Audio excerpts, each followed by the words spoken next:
Okay. Yes, greetings again for Grassroots. This is Sela, aka Andrea. And this afternoon I'm speaking to Mr. Sick Melody, popularly known from the group Lust. He also does his individual work. Right now he has released a new CD that we're going to hear a bit of after. But we're going to have a little sit down first.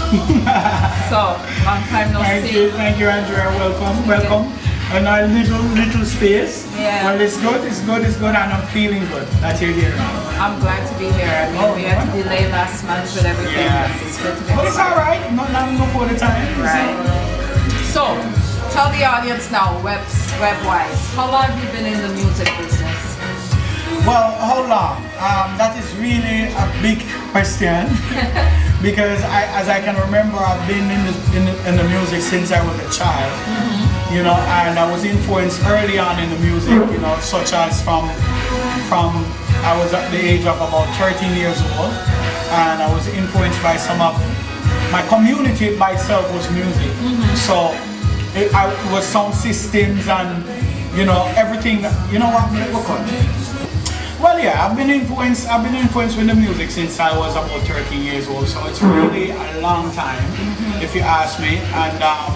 And I was influenced by really the dancehall. My community was more like about music, so it was sound systems. It was the artists that come through all the time, such as Dennis Brown, Gregory Isaac, Junior Mervin, Yellowman. Let me name them. There's a lot.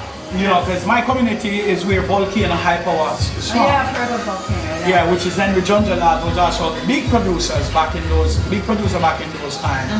Produced Barrington, Levy, Cocoa Tea, and name some of the list goes on, and so on. So for me it was really a big opportunity as well, for me to really meet a lot of artists and so on, and even do things for them, like go to the shops and so on. Not you them kind of so you have to really jump around if you really love the music, and prove yourself that you're worthy to be around. Right. So for me it was a big opportunity. Well, I get to meet Dennis Brown. Dennis Brown gave me a lot of different influences in terms of even good by just sitting down with him and reasoning. Such a wonderful person, Gregory now, I'm a pal. Yeah. Me and Gregory used to carry me around on the bike back, and Okay. so we used to just hang out together, studio to studio, and he said, "Yo, watch the bike for me." And watch the bike, and as soon as he found out I was a singer, he has a lot of encouragement to give me and tell me how to pace myself and take my time with the music, don't rush it, and things will come and so on and so on. So, I've learned a lot from those people back in those times. So that means in terms of getting started, it was basically you were singing on the sound then? That's where you got sound system. That's where I got my first break. I started singing on Romantic High Power, which was Little John Sound. Okay. But before that, I used to work at a place where the supervisor used to have a sound system, and that's where me and my friend hung out, and we used to just hang out there Friday evening time. We set up a sound and we play the music. He was a security guard, but he also was a selector. Okay. And from there, we used to just sing on the song while they're outside partying and drinking. We were singing on the song. They didn't know that it was me singing on the song. They thought it was record playing. Wow. And I think one Friday the supervisor came in and said, "Well, it's you around here make someone nice a Friday evening time, put up my mic and go and boy this. Leave my song alone." But it was all in good faith, and I leave from there, I realized I need to expand.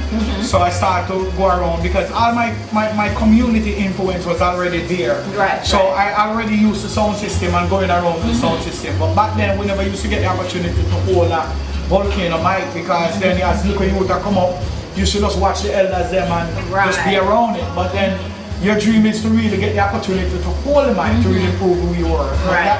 I didn't get my opportunity there, but what I did was to move over to Romantic. Little John Sound was one of the sound that a lot of talent used to come through. Right. Such as Conrad Crystal, True Love Will Yeah. Right? The whole of it kind of come from the same little batch of artists that we got our opportunity from there. But and so on. So it was a really a long road. Wow, it really has been. Because my first acknowledgement of you was always like, people get used to hear you sing the cover tunes. Right. And I guess it was at a time where we weren't used to hearing certain songs sung True. over in reggae. Yes, yes. So you popularized that, you know? Well, definitely. I mean, American music was always a part of our influence, such as the R&B, Yeah. the artists like Marvin Gaye, Lionel Richie, and so on, the Commodores, and you know, as we name a few. But there was also this great interest of, you know, I will tell people this: singing over a song back then was a thing to do, because no matter how much you come with an original song for a producer to hear, he said, sing something else, man.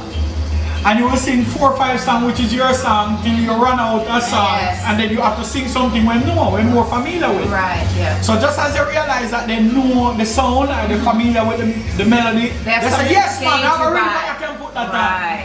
on. So right away it becomes where they will choose to record a cover song. You know? And that was what we used to get ourselves popular in the dancehall.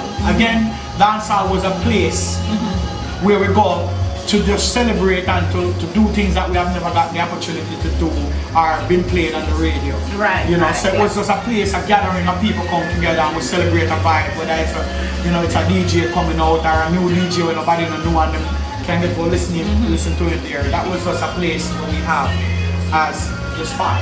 So do you think now, looking back, you think there was more encouragement with artists and artists at that time than there is now? Do you find there's more of a fighting thing? Really and truly. Like, Well- how do you find it right now? Well, for now, I don't think it's more like.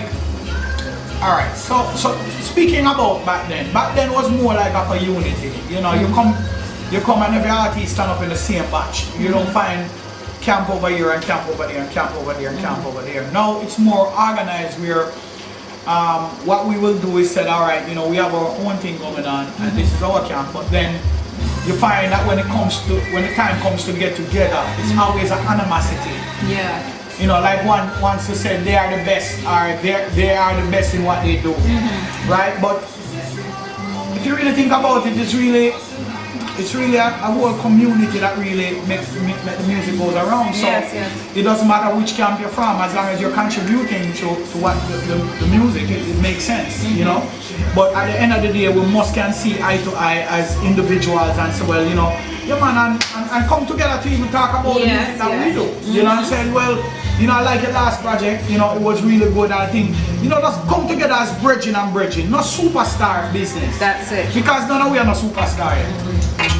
You know, none of we right now in the music business have never really touched even places that Bob Marley went to do shows free. Yeah. Bob Marley wasn't even thinking about the money. He was just No, he thinking wasn't, he about wasn't. promoting the music and taking his music and share his life with people.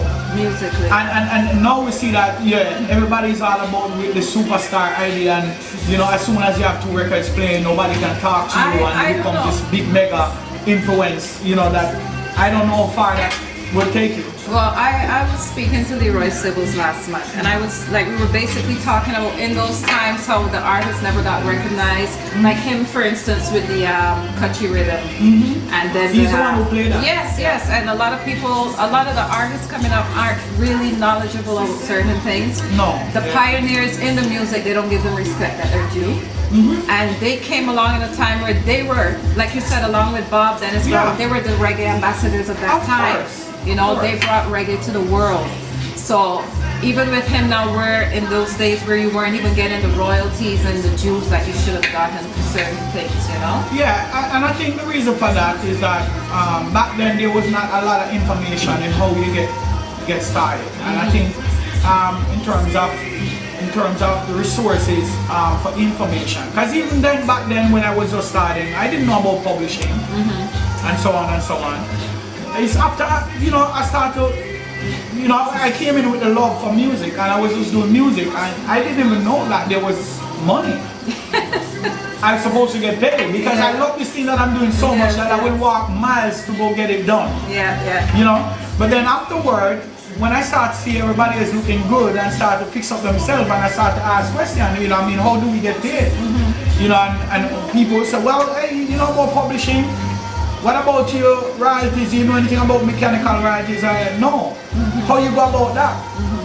Then I start doing my own little research, start getting books and read and so on, and start to start to gain some knowledge on how I get started and setting up my own thing. And not until I go to New York I could be able to do that. Right.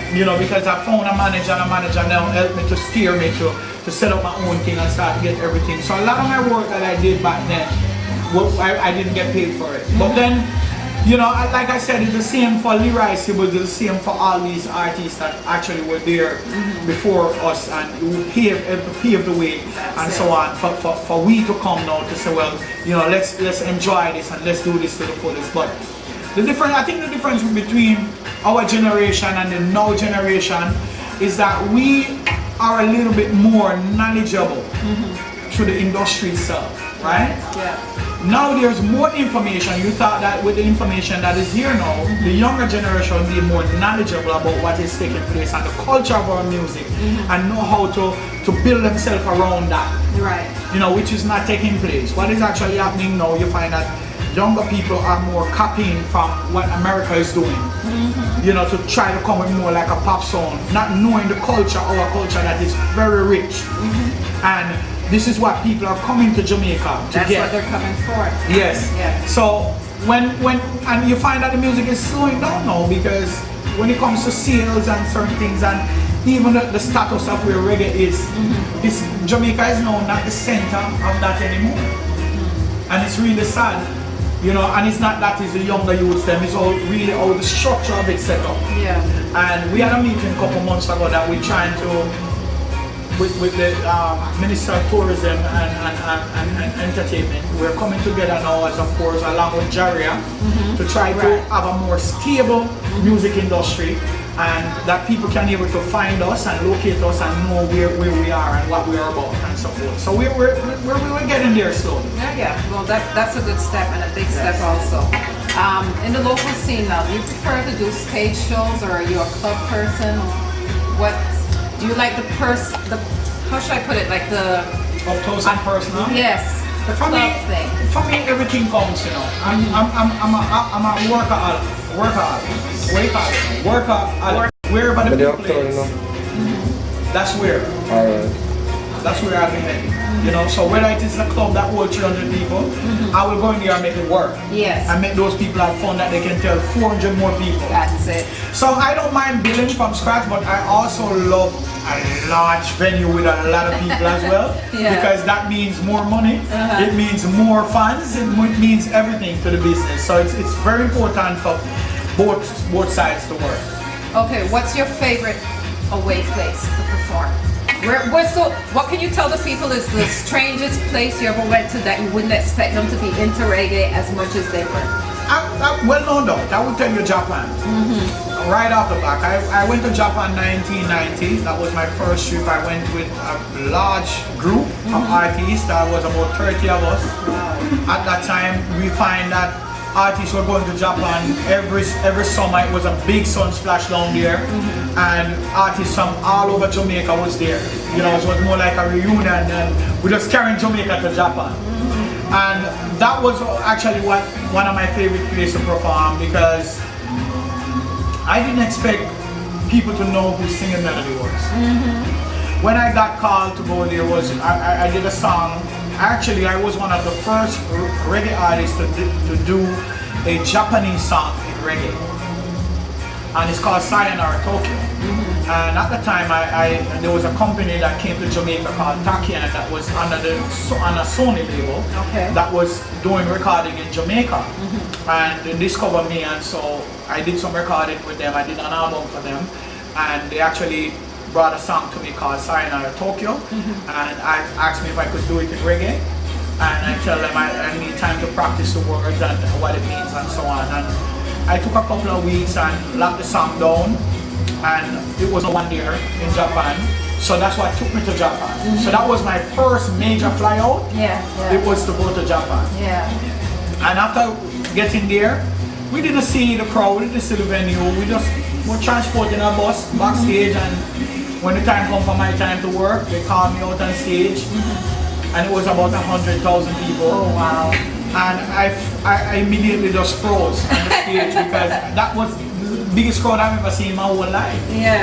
I only see that on TV when I'm watching TV. I see people. But I said that is not real. Where's so much people that come to a show and to get that kind of vibe. And then when I start singing and see how they start to drum, I was amazed because I'm saying, how could they understand what I'm saying? You know, so that was my actually the barrier that I broke, which I feel was really amazing to see how people just understand every word that you're saying. But if you go to talk to them, they cannot don't speak English. English. You know, so music, as again we're saying, reggae break all barriers. Yes. Okay, so as you were talking before about Dennis Brown and Gregory and all this. Okay, when I say the artist name, tell me what's the first thing that comes to mind. Wow. Garnet Silk. Oh man, jovial person, very spiritual youth. Is a youth. Trust me, when they sit down with Garnet, if Garnet send feel to not get up, he might tell you why he not feel to get up. Because the Almighty tell himself to sit down yourself. There are moment before he moves. So through that more time, Garnet will just miss flight. Because the Almighty tell himself not to go on a flight because something will go wrong. Oh gosh. He will just miss a flight just for that. But he's a very nice, humble guy. My friend, he was my friend for years, and you know, he's really great to miss. Yes. Barris. Oh God, Godfather. We call him, for me, I call him Uncle Barris. Okay. You know what I mean? We play Ludy sometimes, you know. I go by his place and we hang out and play Ludy. Why the man always dictate the games. That's the only thing there. Wonderful man with many modes, many spirits. Yes. Very talented. Barris could be playing Ludy and singing, and he has never wrote the song. Just start singing something, and it will become just musical. His whole surrounding is musical. Okay. So when you go to Barris, and even if my talk, it becomes music. Yes. You know. Okay. But he's a Ludy general. Lukey D. Lukey D, showman, comedian. I will tell you something, talented vocalist. Very happy to know I've met the brother. We met from an early age. We used to hang out together, and they used to actually clash us together at a nightclub and Olympic Way where that's Lukey D community. Olympic Way, where we'll meet up every Friday at a place called Shalimar, and we'll just sing. And we sing song after song. But he's very talented, very musical brother too, and also a very loving and kind person. Okay. Barrington Levy. Miserable! Jeez! I joke about it. People like you say that to see me. But my brethren. Yes. Barrington Levy and I, we know each other family. So, you know, I mean, I know Barrington, I don't remember if Barrington remember my side of family, but his family know my side of family. Okay. And at the time, when Barrington Levy get started, it was back then when I was much younger and following the music as well. So by the way, Tenasa and I used to go to school, Little John, and so on. We all used to go to the same school. Okay. So I think Barrington Levy to at one point used to go to that school, I'm not quite sure. But we all used to, you know, in the same community and so on. Barrington Levy now musically talented. As we say again, we're talking about maestro in the business, people who help to curve the music itself. You know, he has a song there.